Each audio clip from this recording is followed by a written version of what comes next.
जब अंधकार अपनी चरम सीमा पर होता है, जब धर्म की आवाज दब जाती है और जब स्वर्ग के देवगण भी विवश हो जाते हैं, तब कोई साधारण शक्ति नहीं बल्कि एक ज्वाला, एक चेतना का अवतरण होता है। उन्हें हम जानते हैं माँ काली के नाम से। माँ काली केवल विनाश की देवी नहीं है, वो उस उम्मीद का प्रतीक है जो हर तूफान के बाद एक नए सूरज के उदय की गवाही देती है। आज की इस आध्यात्मिक यात्रा में हम जानेंगे माँ काली का प्रकटन क्यों और कैसे हुआ, क्या रहस्य है रक्त बीज के पीछे, और क्यों माँ ने धारण किया वो विकराल अप्रतिम रूप। यह सिर्फ कोई पौराणिक आख्यान नहीं बल्कि उस दिव्य ऊर्जा की कथा है जो हमें बताती है कि जब अन्याय अपनी हदें पार करता है तो स्वयं प्रकृति शक्ति का रूप लेकर उत्तर देती है। बहुत प्राचीन समय की बात है।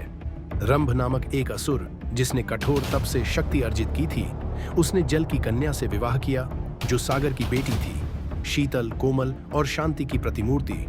लेकिन उनका प्रेम युद्ध की आंधी में नष्ट हो गया। रंभ युद्ध में मारा गया और उसकी पत्नी ने आत्मदाह कर लिया।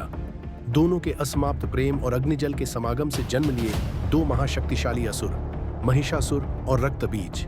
महिषासुर शक्तिशाली था पर उसका अंत मां दुर्गा ने कर दिया। पर रक्तबीज ने ठानी वह अमृता चाहता है।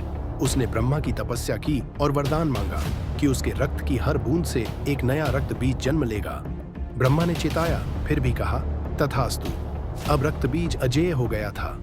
जहां उसका रक्त गिरता वहीं एक नया रक्तबीज खड़ा हो जाता।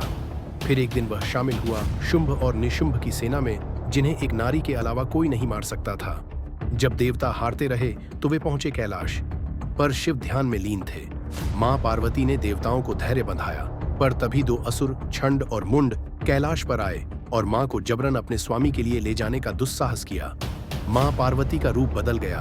उनके भीतर से प्रकट हुई मां काली।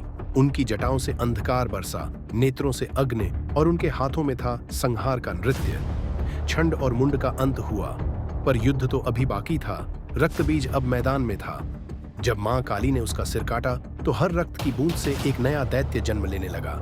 युद्ध अब असंभव सा प्रतीत होने लगा। तब मां ने विकराल रूप धारण किया, हर रक्त कण को स्वयं पीने लगी, मुंह से जीभ बाहर निकालकर रक्त को जमीन तक गिरने नहीं दिया। युद्ध में एक एक करके असंख्य रक्त बीजों का अंत हुआ। अंत में बचा सिर्फ एक, वह भी देवी के क्रोध से बच नहीं पाया। पर देवी का रौद्र रूप थमता नहीं था। तभी महादेव स्वयं उनके मार्ग में लेट गए। मां का चरण जैसे ही उनके वक्षस्थल पर पड़ा, उनकी चेतना लौट आई। उन्होंने स्वयं को संभाला।